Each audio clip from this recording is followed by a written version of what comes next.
అమరావతిలో తొలి శాశ్వత భవనం సిద్ధమైంది. రాజధాని పనులు మొత్తం చూసే సిఆర్డీఏ ఆఫీస్ అన్ని హంగులతో పూర్తయి ప్రారంభోత్సవానికి రెడీ అయింది.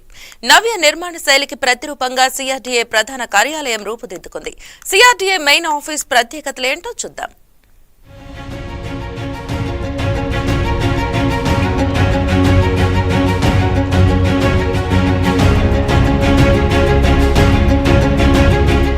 అడుగడుగున ఆధునిక నిర్మాణ శైలి, ఆకట్టుకునే ఇంటీరియర్స్, సిబ్బంది కోసం వర్క్ స్టేషన్లు, ఇలా సకల హంగులతో సిఆర్డీఏ ప్రధాన కార్యాలయం సిద్ధం అవుతోంది. సీడాక్సిస్ రోడ్ ప్రక్కన రాయపూడి సమీపంలో ప్రారంభానికి ముస్తాబు అవుతోంది. ఈ దసరా పండుగకు సిఆర్డీఏ భవంతిని ప్రారంభించాలని ప్రభుత్వం నిర్ణయించింది. కూటమి ప్రభుత్వం కొలువు తీరిన తరువాత ప్రారంభించబోయే తొలి పూర్తిస్థాయి భవనం సిఆర్డీఏది కావటం విశేషం. ఈ భవంతి ప్రారంభం కాగానే సిఆర్డీఏ కార్యకలాపాలు ఇక విజయవాడ నుంచి అమరావతికి మారుతాయి. రాజధాని అమరావతిలో కొత్తగా నిర్మిస్తున్న సిఆర్డీఏ బిల్డింగ్ దగ్గర అయితే ప్రజెంట్ మనం ఉన్నాము. దాదాపుగా ప్రజెంట్ చూసుకున్నట్లయితే బిల్డింగ్ పనులు 90% పూర్తయిపోయాయి. మరికొద్ది రోజుల్లోనే అంటే దసరా నాటికి బిల్డింగ్ని కూడా ప్రారంభోత్సవానికి సిద్ధం చేయాలని కూడా ఇప్పటికే సీఎం చంద్రబాబు కూడా ప్రకటించున్నారు. సో ఈ నేపథ్యంలో ఏవైతే పెండింగ్ పనులు ఉన్నాయో వాటన్నింటినీ కూడా అధికారులందరూ కూడా పెద్ద ఎత్తున చేస్తున్నారు. కాబట్టి కొద్ది రోజుల్లోనే పనులన్నీ కూడా పూర్తయిపోతాయి. అయితే బిల్డింగ్కి సంబంధించి ఒక ప్రత్యేకమైన శైలిలో బిల్డింగ్ని ప్రభుత్వం నిర్మించడం జరిగింది. కూటమి ప్రభుత్వం అధికారంలోకి వచ్చిన తర్వాత రాజధాని అమరావతిలో నిర్మిస్తున్న అంటే కంప్లీట్ కాబోతున్న మొట్టమొదటి బిల్డింగ్ కావడంతో ఈ బిల్డింగ్ని చాలా అద్భుతంగా నిర్మించారు. చూడడానికి ఒక ఇంద్రభవనంలాగా ఈ బిల్డింగ్ మనకు కనిపిస్తూ ఉంటుంది. అయితే బిల్డింగ్ లోపలైతే చాలా రకాల ప్రత్యేకతలు ఉన్నాయి. ఒక్కొక్క ఫ్లోర్కి సంబంధించి ఒక్కొక్క రకంగా దీన్ని డిజైన్ కూడా చేశారు. అంటే చాలా పెద్ద సంఖ్యలో మీటింగ్ హాల్స్ కానీ సెమినార్ హాల్స్ కానీ ప్రతి ఫ్లోర్లో మనకి ఇక్కడ కనిపిస్తూ ఉన్నాయి. నిజానికి గత టీడీపీ ప్రభుత్వం హయాంలో సిఆర్డీఏ ప్రాజెక్టు కార్యాలయ పనులు ప్రారంభం అయ్యాయి. 2019లో వైసీపీ ప్రభుత్వం వచ్చే నాటికి గ్రౌండ్ ఫ్లోర్ మిగిలిన 7 అంతస్తుల స్ట్రక్చర్ పూర్తయింది. 2017 నుంచి 2019 మధ్య కాలంలోనే G+7 అంతస్తుల నిర్మాణం జరగ్గా ఇందుకోసం అప్పటి టీడీపీ ప్రభుత్వం 61.48 కోట్లు ఖర్చు చేసింది. అయితే 5 ఏళ్లు నిలిపిన పనులను జగన్ ప్రభుత్వమే ఆఖరులో హడావిడిగా మళ్లీ ప్రారంభించింది. అంతకుముందు ఉన్న ప్లాన్ కు భిన్నంగా అంచనాలు తగ్గించేలా తూతూ మంత్రంగా పనులు చేపట్టింది. కానీ కూటమి ప్రభుత్వం రాగానే అమరావతి పునర్నిర్మాణ పనులకు సీఎం చంద్రబాబు ఇక్కడి నుంచే శ్రీకారం చుట్టారు. గత ఏడాది అక్టోబర్లో పనులకు భూమి పూజ చేసి ప్రారంభించారు. ఇప్పటి వరకు కట్టిన భవనాన్ని చూసి పలు మార్పులు సూచించారు. 10 నమూనాలు రూపొందించి వెబ్సైట్లో ఉంచి ప్రజలను ఓటింగ్ కోరారు. ఎక్కువ మంది ఓటు వేసిన నమూనా ప్రకారం భవనం ఎలివేషన్ రూపొందించారు. కార్యాలయ ముఖభాగం లైటింగ్ డిజైన్ కూడా ఓటింగ్ కు పెట్టారు. ఈ పనులు కూడా త్వరలోనే ప్రారంభం అవుతాయి. సో ఈ బిల్డింగ్ సంబంధించి మొత్తంగా 7 అంతస్తుల్లో ఈ బిల్డింగ్ నిర్మాణం చేపట్టారు. G+7గా బిల్డింగ్ నిర్మాణం ఉంది. అయితే మొదటి 4 ఫ్లోర్లు ఏపీసీఆర్డీకి సంబంధించి అధికారులు కొద్ది రోజుల్లో ఇక్కడ ఆ పనులు ప్రారంభించబోతున్నారు. మిగిలిన ఫ్లోర్లు అన్నింటిలో కూడా అమరావతి డెవలప్మెంట్ కార్పొరేషన్కి సంబంధించి అధికారులు ఇక్కడ విధులు నిర్వర్తిస్తారు. చివరిగా 7వ ఫ్లోర్కి సంబంధించి ఎవరైతే మున్సిపల్ మంత్రి ఉన్నారో ఆయనకు సంబంధించిన కార్యాలయం ఇక్కడి నుంచి పనులు ప్రారంభిస్తుంది. అంటే కొద్ది రోజుల్లోనే మొత్తంగా రాజధాని అమరావతి ప్రాంతం నుంచే అన్ని రకాల పనులు కూడా ఏపీసీఆర్డీఏ ప్రారంభించిన సిద్ధంగా ఉంది.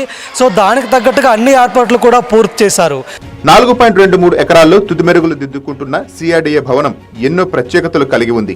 ఈ ఆఫీసును 7 అంతస్తుల్లో 2,42,481 చదరపు అడుగుల్లో ఆఫీసును నిర్మించారు. ప్రతి అంతస్తు 33,000 చదరపు అడుగులు ఉంటుంది. ధ్వనిని నియంత్రించేందుకు అంతర్గత బాఫిల్ సీలింగ్ తో నిర్మించారు. 2.5 ఎకరాల్లో పార్కింగ్, ల్యాండ్స్కేపింగ్ ఉంటుంది. టెర్రస్ పైన కూడా వివిధ కార్యక్రమాలు, సభలు నిర్వహించేందుకు వీలుగా తీర్చిదిద్దారు. కార్యాలయ ముందు భాగం అమరావతిలోని ఆంగ్ల అక్షరం ఏ వచ్చేలా ఉంటుంది. అలానే కార్యాలయం ముందు భాగంలో ఎత్తైన జాతీయ జెండా పోస్టును ఏర్పాటు చేశారు.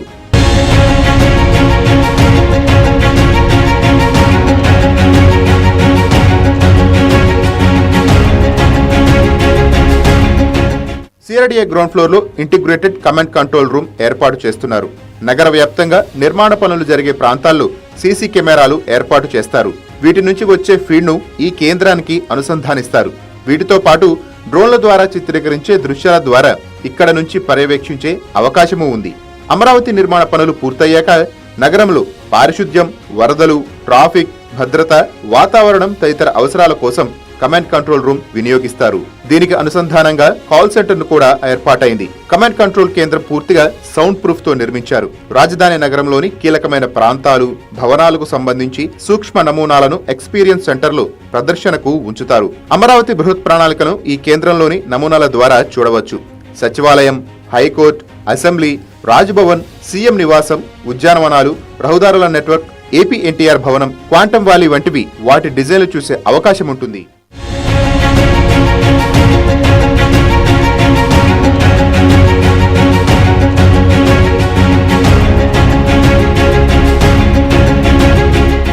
అమరావతిని పర్యావరణ హితంగా మార్చే క్రమంలో భాగంగా అక్కడ నిర్మించే భవనాలకు గ్రీన్ బిల్డింగ్ సర్టిఫికేషన్ కోసం ప్రభుత్వం చర్యలు చేపట్టింది. కర్బన ఉద్గారాలు తగ్గించి ఉష్ణోగ్రతలను అదుపులో ఉంచేలా సిఆర్డీఏ ఆఫీస్ నిర్మాణ పనుల్లో మార్పులు చేశారు.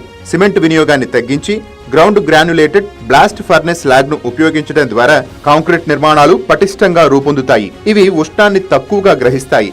సరైన వెలుతురు, గాలి వచ్చేలా జాగ్రత్తలు తీసుకోవటం వల్ల విద్యుత్ వినియోగం కూడా బాగా తగ్గుతుంది.